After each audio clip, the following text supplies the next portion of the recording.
Quiero invitarles esta noche a abrir sus Biblias conmigo al Evangelio según San Mateo, al capítulo 24, y vamos a leer los versículos 37 al 39.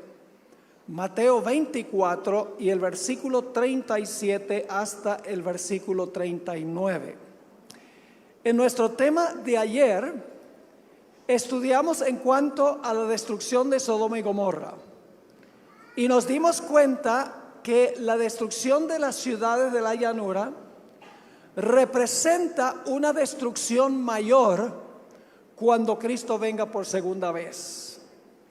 El tema que vamos a estudiar esta noche es similar al que estudiamos anoche, solo que no vamos a hablar de Sodoma y Gomorra, sino que vamos a hablar del diluvio.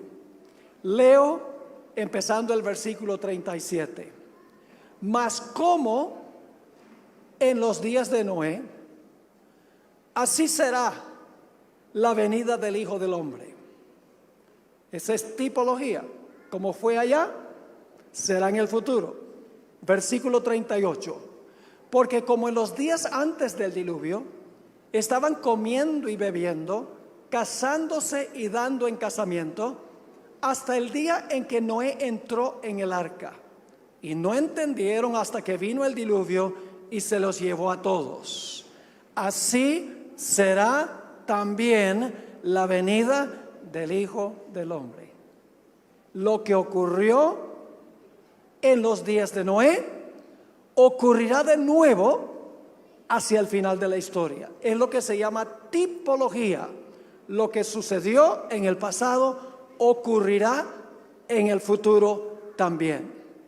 Ahora, para entender lo que vamos a estudiar, tenemos que regresar al libro de Génesis, porque allí es que se relata la historia del diluvio a la cual se refirió el Señor Jesús. Así que regresemos a Génesis, el capítulo 6, y estudiemos primero lo que ocurrió en el pasado y luego vamos a analizar algunos aspectos en cuanto a lo que va a ocurrir en el futuro. Vamos a leer Génesis 6 y el versículo 5, y después de eso vamos a leer los versículos 11 y 12. Dice allí: y vio Jehová que la maldad de los hombres era mucha en la tierra, y que todo designio de los pensamientos del corazón de ellos era de continuo solamente el mal. Parecido a Sodoma y Gomorra, ¿verdad? Según notamos en nuestro estudio de ayer, fíjense las expresiones. La maldad era mucha. Todo designio de los pensamientos del corazón de ellos era de continuo solamente el mal. Ahora es importante notar que los pensamientos eran inicuos, según dice aquí. Pero el pensar mal lleva a actuar mal. Y por eso en los versículos 11 y 12 encontramos el fruto de los malos pensamientos que tenían los antediluvianos. Dice allí en el versículo 11: y se corrompió la tierra delante de Dios, y estaba la tierra llena de violencia. Y miró Dios la tierra, y he aquí que estaba corrompida, porque toda carne había corrompido su camino sobre la tierra. Cuando la Biblia usa la palabra camino, simbólicamente está hablando de conducta, es decir, el diario caminar. Así que aquí dice: se corrompió la tierra delante de Dios, llena de violencia, estaba corrompida, repite de nuevo, toda carne había corrompido su camino o su conducta sobre la tierra. Ahora, la pregunta clave es: ¿cómo es que el mundo pudo llegar a esta condición en solo aproximadamente 1500 años desde la creación, cuando Dios creó un mundo absolutamente perfecto? Para contestar esta pregunta necesitamos ir a los dos capítulos que aparecen antes del capítulo 6. En el capítulo 4 de Génesis encontramos la genealogía de Caín. es decir, la lista de descendientes de Caín. Esos son los impíos, porque Caín era malo, según 1 de Juan 3:12. Luego, en el capítulo 5 de Génesis, tenemos el linaje de Set, que es el linaje de los justos. Es decir, en el capítulo 4, el linaje de los impíos. En el capítulo 5, el linaje de los justos. Y luego tenemos en Génesis 6, 1 y 2, lo que sucedió. Era el plan de Dios que los justos se mantuvieran separados de los injustos. Pero lamentablemente la Biblia dice que los justos empezaron a entremezclarse con los injustos. Noten Génesis 6, 1 y 2. Aconteció que cuando comenzaron los hombres a multiplicarse sobre la faz de la tierra y les nacieron hijas, viendo los hijos de Dios, que son los descendientes de Set, el linaje de los justos, viendo los hijos de Dios que las hijas de los hombres, 3 mujeres inicuas se mencionan en el linaje de Caín, dice, vieron los hijos de Dios que las hijas de los hombres eran hermosas y tomaron para sí mujeres, escogiendo entre todas. La razón por la cual el mundo llegó a la condición en la cual estaba, donde había muy pocos justos, es porque los fieles de Dios se casaron y se relacionaron con las mujeres infieles del linaje de Caín. Por eso el apóstol Pablo dijo, no os unáis en yugo desigual con los incrédulos, porque últimamente lo que sucede no es que los incrédulos se vuelven crédulos, sino que los crédulos se vuelven incrédulos. Pero gracias a Dios había un remanente fiel en ese mundo. En contraste con los pecadores, Dios tenía un remanente. El remanente era muy pequeño, solamente 8 fieles, y todos eran miembros de la misma familia. No cabe duda que cuando vino el diluvio había millones de personas en el planeta Tierra, porque habían pasado 1656 años desde la creación, en un mundo a donde no había prácticamente enfermedad, en un mundo donde no había escasez de recursos naturales, en un mundo donde los hombres vivían hasta tener casi 1000 años. ¿Cuántos hijos puede tener un hombre de 1000 años?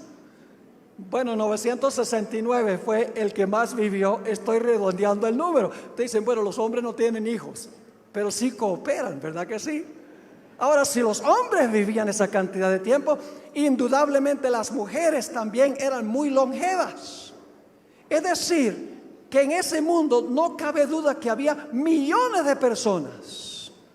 Y sin embargo, la Biblia nos dice que solamente había 8 fieles. Y más específicamente dice que Dios halló a uno justo. A veces pensamos que las mayorías están con Dios. Decimos, oh, las iglesias grandes están. Dios está con las iglesias grandes, con la mucha gente. Pero si ustedes miran la historia de la Biblia, el remanente pequeño siempre ha estado del lado de Dios, no la mayoría. La mayoría generalmente está equivocada. Vamos a leer en cuanto a ese remanente fiel en Génesis 6, 9, y luego vamos a leer el capítulo 7 y el versículo 1. Génesis 6, 9 nos dice lo siguiente: estas son las generaciones de Noé. Noé, varón ¿qué? Justo. Era ¿qué más? Perfecto en sus generaciones. Con Dios caminó Noé. Y el capítulo 7 y el versículo 1 básicamente dice lo mismo. Dijo luego Jehová a Noé: entra tú y toda tu casa en el arca, porque a ti he visto que justo delante de mí en esta generación.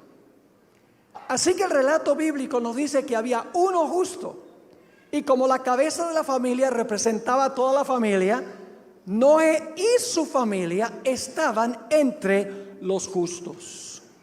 Así que por causa de la maldad de esa sociedad, donde habían disminuido los fieles hasta un pequeño remanente, Dios decidió que había llegado el momento de limpiar la tierra del pecado y de los pecadores. Pero antes que Dios destruyera el mundo y a los pecadores, Dios dio un periodo de oportunidad o de gracia. Génesis 6 y el versículo 3 nos dicen cuánto tiempo duró ese periodo que Dios estableció de oportunidad para salvarse. Dice allí en Génesis 6, 3, y dijo Jehová: no contenderá mi espíritu con el hombre para siempre. Es decir, la paciencia de Dios tiene límite. La misericordia de Dios tiene límite. Lo vemos en esta historia del diluvio. Porque dice: no contenderá mi espíritu con el hombre para siempre. Porque ciertamente él es carne. Mas serán sus días, ¿cuánto? 120 años. Así que Dios dijo: le voy a dar a esta civilización 120 años de misericordia y de gracia para que se arrepientan y cambien sus caminos. Pero ¿cómo sabría esa gente que Dios le iba a dar ese periodo si no había quien predicara ese mensaje? Así que Dios levantó a este hombre fiel, a Noé, para que predicara el mensaje a esa sociedad antediluviana. Ahora, en Génesis no dice que Noé predicó, pero vamos al Nuevo Testamento y allí sí dice que Dios llamó a Noé para predicar y amonestar al mundo. Segunda de Pedro, el capítulo 2 y el versículo 5, Segunda de Pedro 2 y el versículo 5 nos dice que Dios llamó a Noé para advertirle al mundo que Dios les daba 120 años de misericordia. Dice allí en 2 de Pedro 2:5: y si no perdonó al mundo antiguo, sino que guardó a Noé. ¿Y qué fue Noé? Pregonero. ¿Qué es un pregonero? Es un predicador, ¿verdad? Pregonero ¿de qué? De justicia, con otras 7 personas, trayendo el diluvio sobre el mundo de los impíos.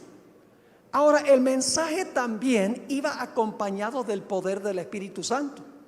Es decir, el mensaje de Noé no solamente fue un mensaje de él, el Espíritu Santo acompañó su mensaje. Y usted dice: ¿dónde dice eso?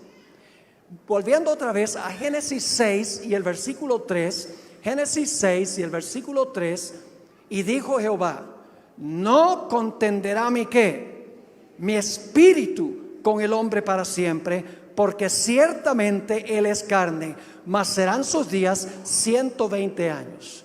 Así que mientras Noé predicaba, el Espíritu Santo estaba impresionando los corazones de la gente que vivía en esa sociedad para que se arrepintieran y cambiaran sus caminos. El mensaje de Noé tuvo poder porque iba acompañado del poder del Espíritu Santo. Pero Noé no solamente predicó.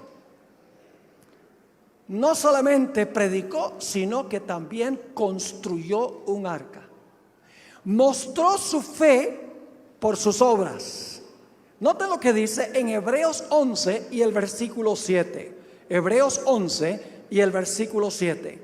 Noé demostró que él tenía fe en lo que Dios le dijo, que iba a haber un diluvio, porque él implementó, fue a buscar los serruchos, fue a buscar los clavos para cortar la madera y construir el arca. Dice allí en Hebreos 11 y el versículo 7: por la fe Noé, cuando fue advertido por Dios acerca de las cosas que aún no se veían, con temor, ¿qué hizo? Preparó el arca en que su casa se salvase, y por esa ¿qué? Por esa fe condenó al mundo y fue hecho heredero de la justicia que viene por la fe. ¿Qué clase de fe tenía Noé? Una fe que una fe que obra. Si Noé hubiera dicho: viene un diluvio, el mundo se va a llenar de agua. Y la gente dice, ¿qué vamos a hacer? Y él dice, Dios proveerá. La gente como que no le hubiera creído mucho. Pero a pesar de que nunca había llovido, Noé predicó que iba a venir un diluvio y que iba a inundar toda la tierra. Ahora, permítame decirles algo en cuanto al mundo antes del diluvio. Nunca había llovido.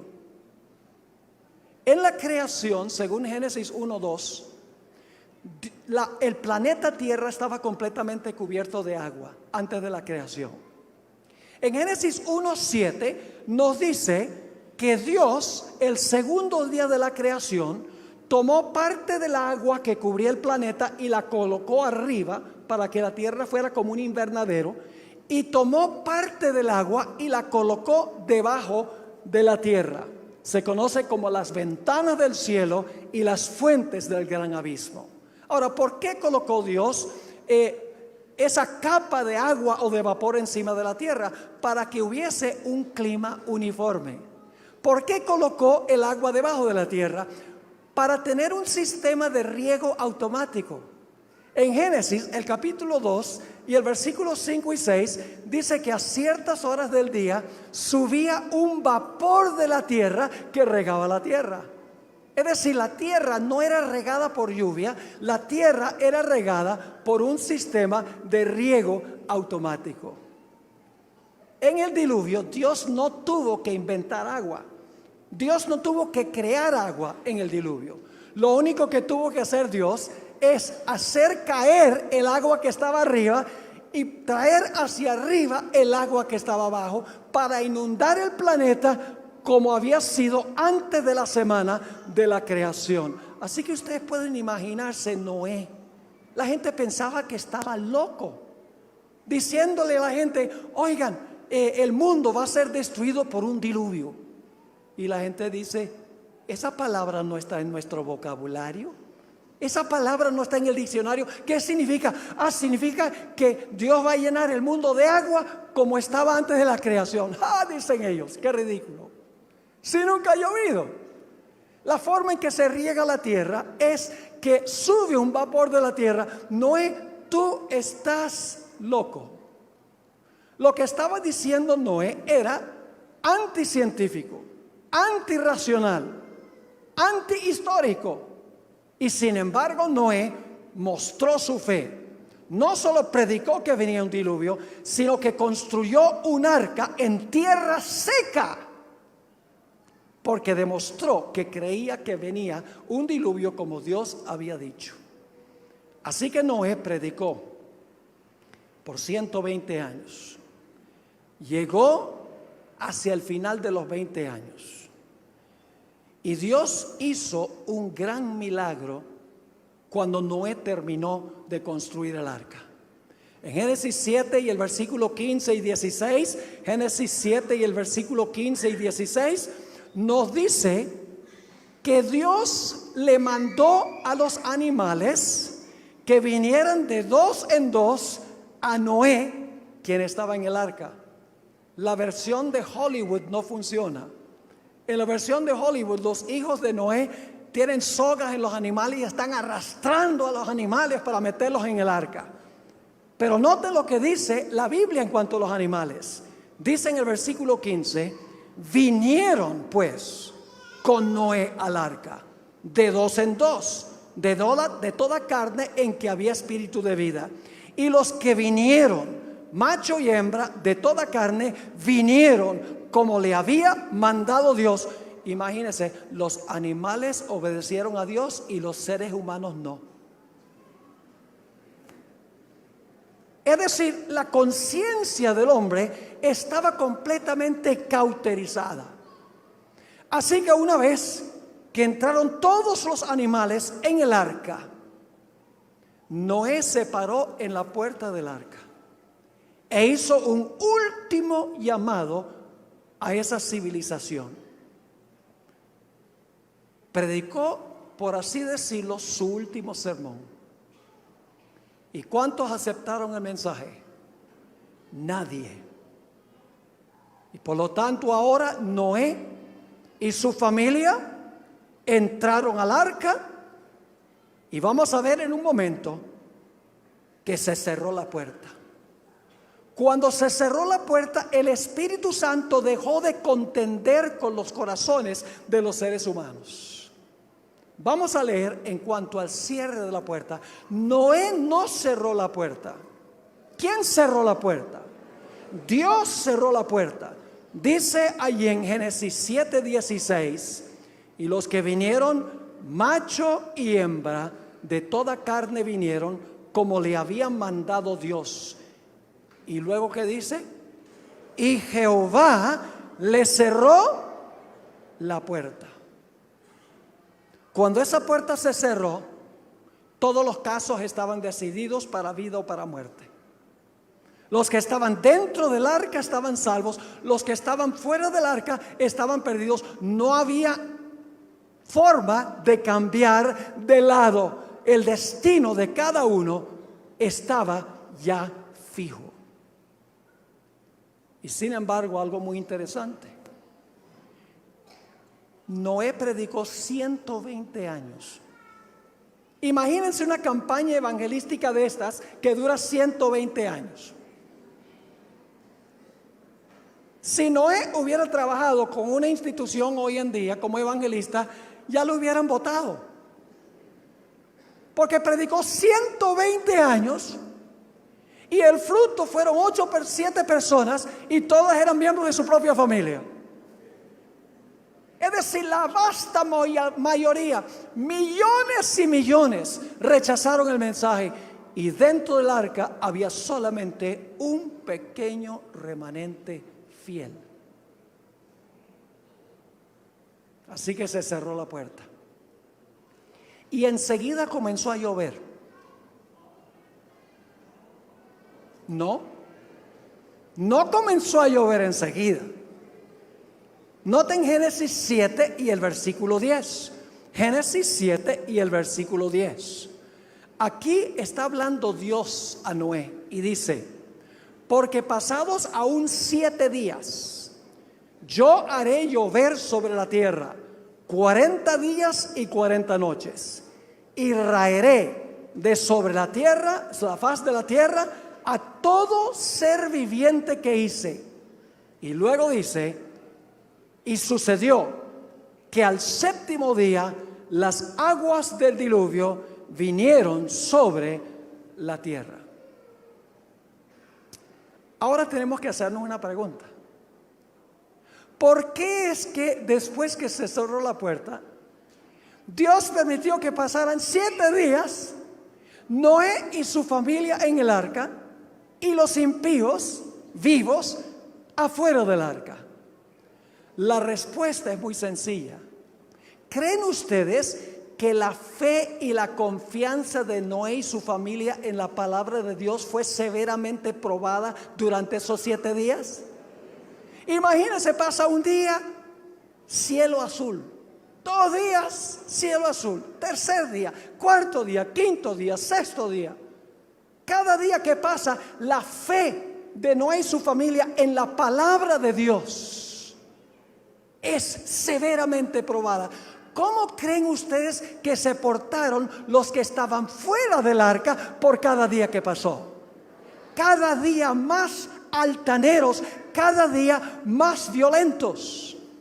Es decir, la fe de los de adentro fue probada cuando se cerró la puerta, y los impíos se volvieron cada vez más altaneros durante esos 7 días. ¿Saben por qué es que Dios permitió que pasaran 7 días?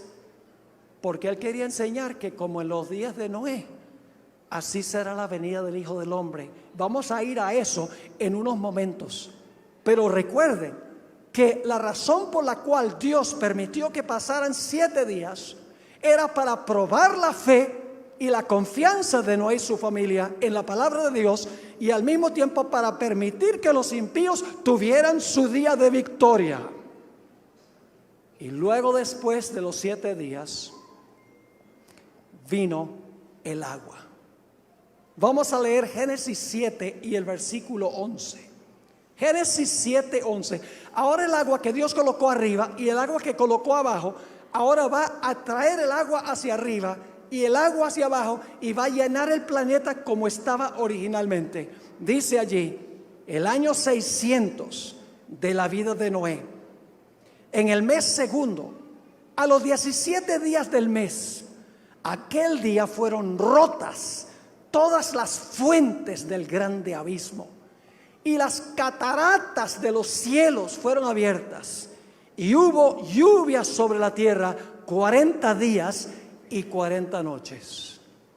Y en el versículo 23 nos dice, así fue destruido todo ser que vivía sobre la faz de la tierra, desde el hombre hasta la bestia, los reptiles y las aves del cielo, y fueron raídos de la tierra, y quedó solamente Noé y los que con él estaban en el arca. Es muy difícil para nosotros imaginarnos cómo habrá sido cuando se rompieron las fuentes del abismo y las cataratas de los cielos. Hubo un desastre en el año 2011 que nos da una pequeña ilustración en miniatura cómo habrá sido globalmente. ¿Recuerdan ustedes el terremoto y el tsunami que hubo en Minato, Japón, en el año 2011? Recuerdo las imágenes por televisión, cómo la inmensa ola de agua del mar pasó por encima del muro de retención y se llevó todo lo que estaba por delante. Carros, barcos, casas, personas y aún la planta nuclear que estaba en la orilla. Todo parecía ser una película para mí de Hollywood. Parecía irreal. Pero esa calamidad no se compara nada con la calamidad del diluvio, porque el diluvio fue global. El diluvio fue un evento catastrófico, cataclísmico. ¿Saben ustedes que en el Antiguo Testamento hay 9 palabras que se traducen diluvio? En el Nuevo Testamento hay 3 palabras que se traducen diluvio, palabras distintas. Pero cuando se trata del diluvio en los días de Noé, se usa una palabra exclusivamente para ese diluvio en el Antiguo Testamento, la palabra Mabul, es decir, está en una categoría especial.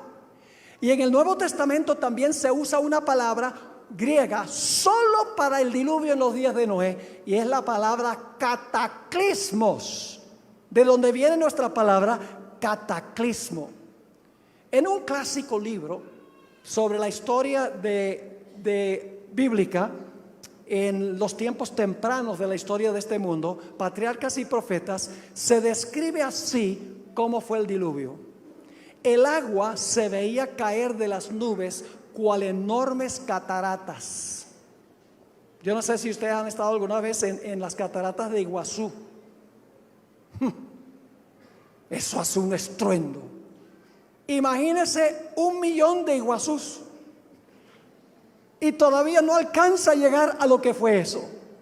Así que dice, el agua se veía caer de las nubes cual enormes cataratas. Los ríos se salieron de madre e inundaron los valles. Torrentes de aguas brotaban de la tierra con fuerza indescriptible, arrojando al aire a centenares de pies. La persona que está escribiendo en inglés, a centenares de pies, macizas rocas que al caer se sepultaban profundamente en el suelo, como el peñol. Sigue diciendo, a medida que la violencia de la tempestad aumentaba, árboles, edificios, rocas y tierra eran lanzados en todas direcciones. El terror de los hombres y los animales era indescriptible. Por encima del rugido de la tempestad podían escucharse los lamentos de un pueblo que había despreciado la autoridad de Dios. La gente se pregunta, ¿qué sucedió con Satanás en el diluvio? ¿Dónde estaba Satanás en el diluvio? Bueno, ¿qué hizo el diluvio? Volvió a la tierra a la condición en la cual se encontraba antes de la creación, ¿verdad? Yo pregunto, en la segunda venida, ¿el mundo va a regresar a la condición en la cual se encontraba antes de la creación? Jeremías escribió, miré la tierra y he aquí que estaba asolada y vacía, y los cielos y no había en ellos luz. Yo pregunto, ¿el planeta estaba en tinieblas originalmente antes de la creación? Sí. ¿Estaba desordenada y vacía? Sí. Ahora, si lo mismo va a suceder al final de la historia, si la tierra va a ser asolada y vacía, ¿qué va a pasar con Satanás según el libro de Apocalipsis durante ese tiempo? Pueden leer en Apocalipsis 20 donde dice que va a quedar encadenado a este planeta. Lo cual significa que durante el diluvio Satanás fue obligado a permanecer aquí en este planeta. Imagínense cómo habrá sido eso para él. Ahora necesitamos ir al Nuevo Testamento. Vamos a Mateo, el capítulo 24, y vamos a leer otra vez los versículos 37 al 39. Y ahora vamos a recalcar un par de puntos que no presentamos al comienzo del tema cuando leímos estos versículos. Mateo 24, 37 al 39. Y quiero que se enfoquen especialmente en una palabrita que se usa 2 veces. La palabra hasta. Una palabra temporal, crucial. Dice, mas como en los días de Noé, así será la venida del Hijo del Hombre. ¿Nos es útil estudiar la historia del diluvio? ¿Es útil? ¿Podemos saber lo que va a pasar habiendo sabido lo que sucedió? Sí, Jesús lo dijo. Mas como en los días de Noé, así será la venida del Hijo del Hombre. Porque como en los días antes del diluvio, importante, estaban comiendo y bebiendo, casándose y dando en casamiento, es decir, estaban llevando adelante su vida rutinaria, como todos los días, hasta el día en que Noé entró en el arca. Ahí está el primer hasta. El primer hasta marca cuál punto de tiempo. Cuando Noé y su familia, ¿qué cosa? Entraron al arca y se cerró ¿qué? Y se cerró la puerta. Pero ahora sigamos leyendo. Dice, y no entendieron. ¿Quiénes no entendieron? ¿Quiénes no entendieron? Los que estaban fuera del arca. ¿Qué no entendieron?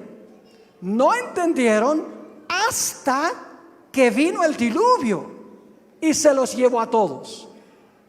¿Qué no entendieron los que estaban fuera del arca hasta que vino el diluvio?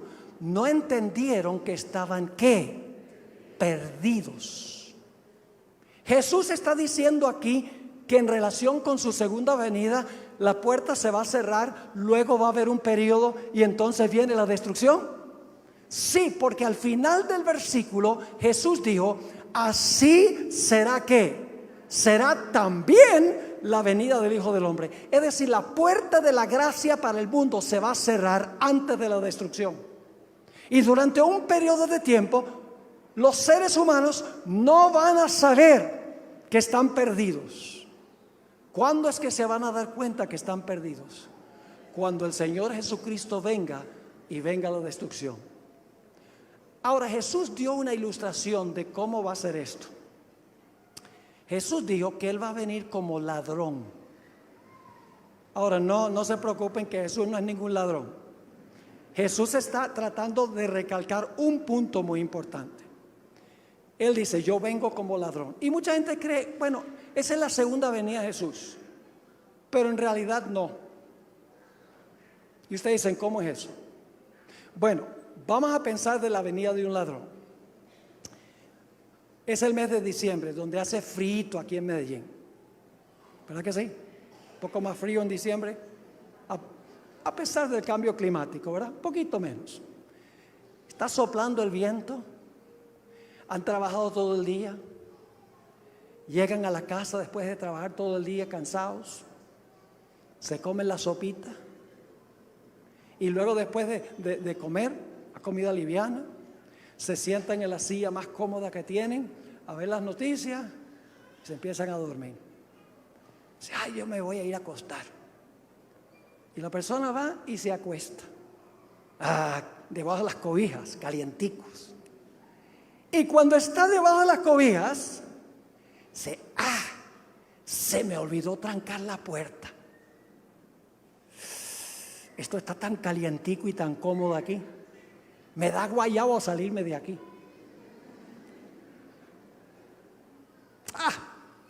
Yo llevo llevo viviendo 25 años en esta casa y nunca ha venido el ladrón. Y la persona se queda en la cama y esa noche llega el ladrón. A medianoche. ¿Y la gente en la casa qué está haciendo? Todos están durmiendo. Y el ladrón entra a la casa, se roba el televisor, el iPad, la computadora, el dinero, todo lo que consigue y se va. Los que están en la casa entendieron que llegó el ladrón. No entendieron que llegó el ladrón. ¿Por qué? Porque estaban dormidos. Por eso Jesús dijo, velad. Porque no saben cuándo la puerta se va a cerrar. ¿Cuándo es que la familia descubre que el ladrón vino? Descubren que el ladrón vino por la mañana cuando se despiertan, pero ya es demasiado tarde. ¿Están entendiendo lo que está diciendo Jesús? Es decir, la puerta de la gracia es la llegada del ladrón. Como se cerró la puerta antes del diluvio, se va a cerrar la puerta de la gracia para el mundo.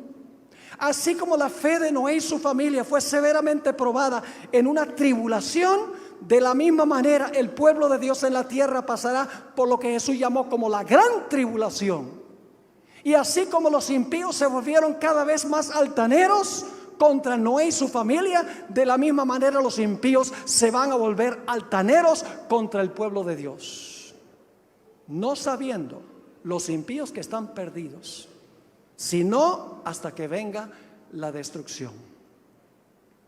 Ahora quiero compartir con ustedes un ejemplo que ustedes van a entender, no los súper jóvenes, sino los que estaban vivos en noviembre de 1985 y habían alcanzado la edad de la razón.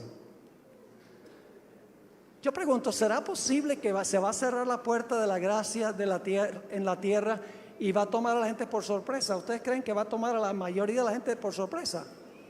Sí. Ahora escuchen. El miércoles 13 de noviembre de 1985, la ciudad de Armero quedó completamente sepultada, como ustedes saben, por una avalancha de barro causada por la erupción del volcán Nevado del Ruiz. Los habitantes de la ciudad, yo he visitado ese lugar y he hablado con personas que viven allí ahora. Los habitantes de la ciudad estaban confiados de que si hubiese una erupción del volcán, el barro seguiría el cauce del río que se mueve hacia el occidente de la ciudad. Pero no contaban con que una gigantesca piedra iba a desviar el cauce del río hacia la ciudad de Armero. En esa sola noche perecieron 22,000 personas. La pregunta clave es esta: ¿podría haberse evitado esta trágica pérdida de vidas? ¿Acaso no había señales de un desastre inminente? La respuesta es que sí hubo abundantes señales. ¿Por qué entonces la gente fue tomada por sorpresa si había señales? El día después del desastre, en el periódico El Espectador, apareció un artículo escrito por Rodolfo Rodríguez Calderón y el título del artículo era "Un desastre anunciado". El artículo demuestra claramente que todos los habitantes de Armero podrían haber salvado sus vidas si tan solo hubieran prestado atención a las señales de un desastre anunciado. El problema es que la gente escogió ignorar las señales y las advertencias. ¿Cuáles eran las señales? Les comparto lo que decía este artículo el día después del desastre. 11 meses antes del desastre, la montaña había comenzado a echar humo. Debido al calor intenso, la capa suave de nieve que cubría la cima de la montaña se convirtió en una sólida masa de hielo. El nivel del agua de los ríos y las quebradas aumentó marcadamente debido a la cantidad de nieve que se estaba derritiendo. La fumarola de ceniza, que el primer día alcanzó 50 metros, luego aumentó 2 días después a 300 metros, el día antes del desastre había subido a una altura de 5.500 metros. El 11 de septiembre la tierra comenzó a temblar en una intensidad de 3 en la escala de Mercalli. En ciertas ocasiones los que sobrevivieron dijeron que podían escuchar el rugido de la montaña. Las autoridades tuvieron que cerrar las carreteras porque habían deslices de barro que no permitían transitarlas.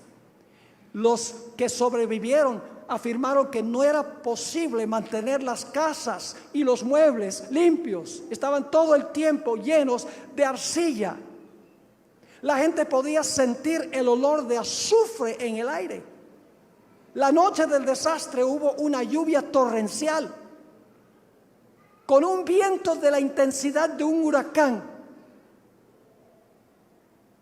Todo lo que yo estoy compartiendo con ustedes no solamente está en el artículo, sino que yo he tenido una entrevista con el pastor Rueda, quien era pastor allí y perdió a toda su familia porque él había ido a predicar a otra parte. Varios testigos que sobrevivieron dijeron que había una oscuridad casi sobrenatural. Yo pregunto, ¿había señales de que venía un desastre? Sí, pero la gente escogió ignorar las señales. Y la pregunta es, ¿por qué escogieron ignorar las señales? Por la misma razón que la gente antes del diluvio escogió ignorar el mensaje de Noé. Decidieron escuchar las voces de los expertos que decían que no podía suceder.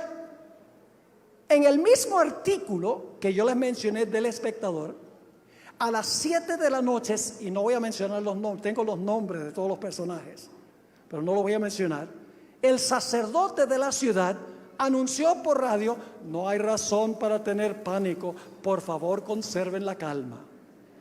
La defensa civil en un mensaje oficial por radio afirmó: no hay razón para preocuparse. El obispo del pueblo le advirtió al pueblo que tuviera cuidado con los fanáticos que querían dejar la impresión de que había un desastre inminente. El alcalde de la ciudad dijo: no se preocupen. Después del desastre, el gobernador del departamento del Tolima afirmó: el desastre no se podría haber predicho de antemano. El científico colombiano Jaime Villegas Velázquez dijo: este volcán nunca estallará, nada va a pasar, tengan cuidado con las especulaciones y las exageraciones. El secretario de Minas dijo: nada pasará. Aún el geólogo norteamericano Daryl Hurd había dicho: es muy improbable que la ciudad pueda ser sepultada por rocas, lava o barro.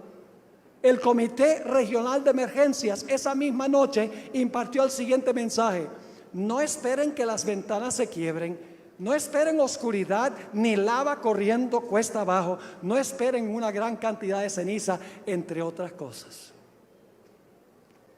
En vez de prestar atención al mensaje de las señales, decidieron hacerle caso al mensaje de los tales llamados expertos. Los habitantes de Armero no sabían que la puerta de la gracia para ellos se había cerrado. El barro se llevó prácticamente a todos, y como en el diluvio, quedaron pocos. El Señor Jesucristo nos advirtió de que nosotros debemos aprender lecciones de experiencias como estas. En Marcos 13, 33 al 37, el Señor Jesucristo dijo lo siguiente, y hay una palabrita muy importante que se repite varias veces. Jesús dijo: pero de aquel día y de la hora nadie sabe, ni aun los ángeles que están en el cielo, ni el Hijo, sino el Padre. Mirad, ¿qué más? Velad, ¿qué más? Y orad, porque no sabéis cuándo será el tiempo. Es como el hombre que, yéndose lejos, dejó su casa y dio autoridad a sus siervos y a cada uno su obra, y al portero mandó que ¿qué? Que velase, es decir, significa estar despiertos. Luego Jesús dijo, versículo 35, velad pues, porque no sabéis cuándo vendrá el Señor de la casa, si al anochecer o a la medianoche o al canto del gallo o a la mañana, para que cuando venga de repente no os halle durmiendo. Y lo que a vosotros digo, a todos lo digo, ¿qué cosa? Velad. Eso significa prestar atención a las señales que están ocurriendo. La gente secular dice, esa idea de que el Señor Jesucristo va a venir en una nube en el cielo, eso es un mito. ¿Quién va a creer eso? Eso nunca ha pasado. Es anticientífico. Nunca ha sucedido en la historia. Es ilógico, es irrazonable. Y mucha gente, tal vez la mayoría de la gente en el mundo, se come el cuento y dice, de verdad que eso parece un cuento de hadas. Lo mismo decían en los días de Noé. Ahora ya para terminar, mis queridos hermanos y amigos, nadie sabe cuándo se va a cerrar la puerta de la gracia para el mundo. Pero yo quiero decirles que hay dos puertas de la gracia que se cierran. Una puerta que se cierra es aquella de la cual hemos hablado, cuando se va a cerrar la puerta de la oportunidad para todo el mundo. Cuando ya se ha predicado el Evangelio con el poder del Espíritu Santo, el pequeño remanente ha aceptado el mensaje, la vasta mayoría lo ha rechazado, y entonces llega el momento cuando todos han tomado su decisión, que se va a cerrar la puerta de la gracia para todo el mundo. Y los salvos estarán salvos y los perdidos estarán perdidos. Pero hay otra puerta de la gracia. Es un cierre de la puerta individual de la gracia. Escuchen bien. Si yo llegase a morir esta noche, mi puerta de la gracia se cerró. Así que si yo no llego al cierre de la gracia para el mundo, pero llegase a morir esta noche, mi puerta de la oportunidad se cerró. En Hebreos 9:27 dice algo muy interesante. Hebreos 9 y el versículo 27 dice, y de la manera que está establecido para los hombres, que mueran ¿qué? Que mueran una sola vez, y después de esto ¿qué cosa? El juicio. Todo ser humano, con la excepción de los que estarán vivos cuando Jesús venga, van a morir. Y después de su muerte viene el juicio de su caso.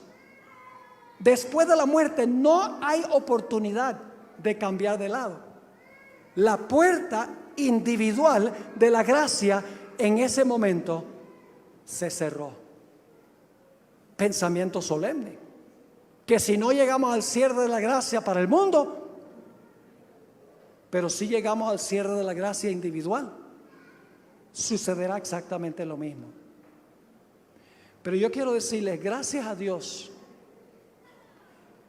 que Dios nos ha dado un camino de escape, que si nosotros llegásemos a morir, podemos estar absolutamente seguros. Y ustedes dicen, ¿cuál es ese? Vamos a 1 de Tesalonicenses 4, 15 al 17. 1 de Tesalonicenses 4, 15 al 17. Va a haber dos clases de personas que murieron. Están los muertos que murieron fuera de Cristo y los muertos que murieron en Cristo. Los que mueren fuera de Cristo son como los que vivieron antes del diluvio y estaban fuera del arca. Fíjense lo que dice aquí en cuanto a la segunda venida. Por lo cual os decimos esto en palabra del Señor, que nosotros que vivimos, que habremos quedado hasta la venida del Señor, no precederemos a los que durmieron. Es decir, los que están vivos no van a ir al cielo antes que los que murieron en Cristo. Versículo 16. Porque el Señor mismo, ¿quién es el Señor mismo? Jesús, muy bien. Porque el Señor mismo, con voz de mando, con voz de arcángel y con trompeta de Dios, descenderá ¿de dónde? Del cielo. Y ahora escuchen esto. Y los muertos en Cristo resucitarán primero. ¿Los que mueren en Cristo tienen razón de temer? No. ¿Saben? Yo viajo mucho por avión. Estoy por cumplir ahora casi 7 millones de kilómetros desde el año 1991 en una sola empresa aérea. Y la gente me pregunta, dice, pastor, ¿usted no tiene miedo de montarse en un avión? Y yo le digo, no, ¿por qué? Dice, porque se puede caer el avión. Le digo, sí, ¿cuál es el problema? Se muere. Le digo, sí, ¿cuál es el problema? ¿No tiene miedo de morir? No, porque estoy en Cristo. Y los muertos en Cristo resucitarán primero. La clave entonces es estar en Cristo. Y si morimos, nuestro caso está seguro. Ahora la pregunta clave es, ¿cómo podemos nosotros estar en Cristo? ¿En qué momento es que llegamos a estar en Cristo? Gálatas 3, 26 y 27. Gálatas 3, 26 y 27. Aquí nos dice en qué momento oficialmente nosotros llegamos a estar en Cristo. Dice lo siguiente: pues todos sois hijos de Dios por la fe en Cristo Jesús. Porque todos los que habéis sido ¿qué? Bautizados en Cristo, de Cristo estáis revestidos. ¿Cuándo es que Cristo me cubre con el manto de su justicia para que yo esté en Él? En el momento del bautismo. Y ustedes dicen, ¿por qué en ese momento? Les voy a repetir algo que dije en una presentación anterior. El bautismo bíblico es un bautismo de adultos, o por lo menos de personas que han alcanzado la edad de la razón, porque la Biblia dice que es necesario arrepentirse y bautizarse. Es necesario confesar los pecados y luego bautizarse. Además de eso, el bautismo en la Biblia es un bautismo siempre por inmersión. Es decir, la persona es sumergida debajo del agua. Y algunos dirán, pero pastor, ¿qué importancia tiene que una persona sea bautizada por aspersión o por infusión o por inmersión? Al fin y al cabo, lo importante es que la persona es sincera. Señor Jesucristo, cuando colgó en la cruz, dijo, consumado es, y dejó de respirar. ¿Qué hizo Jesús mientras estaba en el sepulcro? No respiró. ¿Qué fue lo primero que hizo cuando salió del sepulcro? Respiró de nuevo. Murió, fue sepultado y resucitó. Ahora escuchen bien. Cuando una persona se bautiza por inmersión, sumergido debajo del agua, en miniatura está repitiendo la experiencia de Jesús. Porque antes de que el pastor ponga al candidato debajo del agua, él dice, yo te bautizo en el nombre del Padre, el Hijo y el Espíritu Santo, que es lo último que hace el candidato antes que el pastor sumerja a esa persona. Deja de respirar. ¿Y qué hace mientras está debajo del agua? No respira. ¿Y qué es lo primero que hace cuando sale? Respira de nuevo. Está incorporándose en Jesús. En miniatura está siendo incluido en Cristo Jesús. Y si esa persona llegase a morir, está en Cristo y no tiene nada que temer. Y eso se aplica también a los que estarán vivos cuando Jesús venga. Ahora, yo sé que hay muchas personas aquí que no han pasado por esta gloriosa experiencia, la experiencia del bautismo. Y a veces yo digo, ¿por qué razón hay que rogarle a la gente que tome su decisión de bautizarse? Si es el más grande privilegio que uno puede tener, ser sepultado con Cristo, incluido con Cristo, estar en Cristo. ¿Qué cosa más importante puede haber que esa? Por eso cuando Pedro predicó su sermón el día del Pentecostés, Ni siquiera tuvo que hacer un llamado, porque la Biblia dice que 3,000 individuos vinieron y dijeron: bueno, Pedro, ¿qué tenemos que hacer? Y Pedro les dijo: arrepiéntanse y bautícese cada uno de ustedes en el nombre de Jesús para perdón de los pecados, y recibiréis el Espíritu Santo. Imagínense qué bendiciones: perdón de los pecados y además de eso recibir el Espíritu Santo en la vida para vivir una vida semejante a la de Jesús.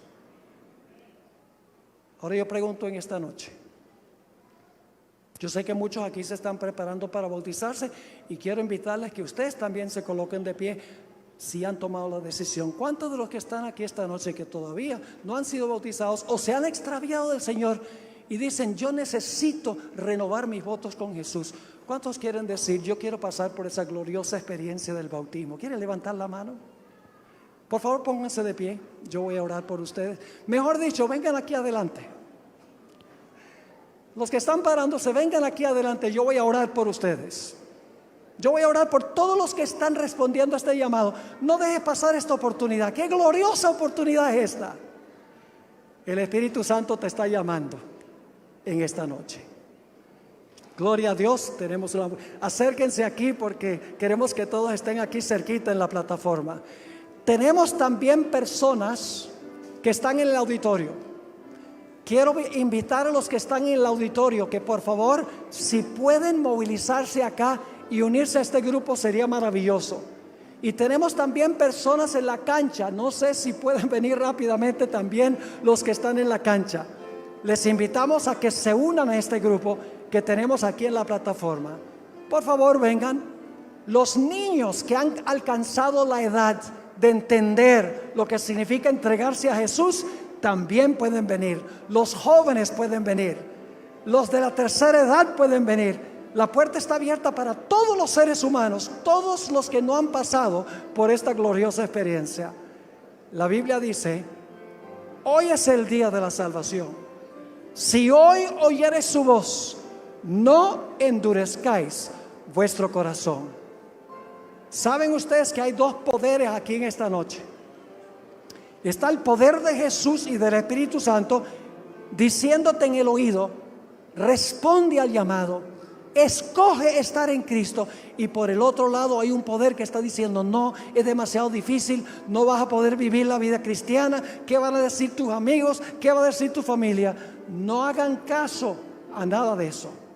Sencillamente oigan la voz de Cristo Jesús. ¿Hay alguien más aquí en esta noche que quiere decirle al Señor Jesús: sí, pastor, yo también a esta noche estoy tomando mi decisión, quiero estar en Cristo, que si llegase a morir puedo tener la certeza de una gloriosa resurrección en aquel día cuando Jesús regrese? Damos gloria a Dios por este lindo grupo. Gloria al Señor. El Espíritu Santo ha obrado. Quiero felicitarlos por tomar la mejor decisión de su vida. No hay decisión más importante que esta, porque es una decisión de vida eterna. No para vivir en este mundo, sino para vivir en un mundo mejor. Gloria a Dios. Vamos a esperar unos instantes para ver si alguna de las personas que están en el auditorio y las personas que están en la cancha tienen la oportunidad de venir y unirse a este grupo. Si alguien más aquí en este auditorio, en este templo, quiere venir y unirse a este grupo, este es el momento de hacerlo. No dejen pasar esta oportunidad. Escuchemos las notas del piano y meditemos, inclinemos nuestros rostros, cerremos nuestros ojos y pidámosle, hermanos y hermanas, que aquellas personas que deben responder a este llamado lo hagan esta noche. Oremos fervientemente para que el Espíritu Santo toque los corazones de cada persona que necesitan decidir esta noche. Que el Espíritu Santo gane la lucha en sus corazones.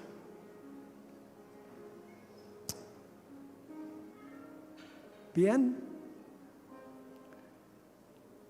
vamos ahora a tener una oración.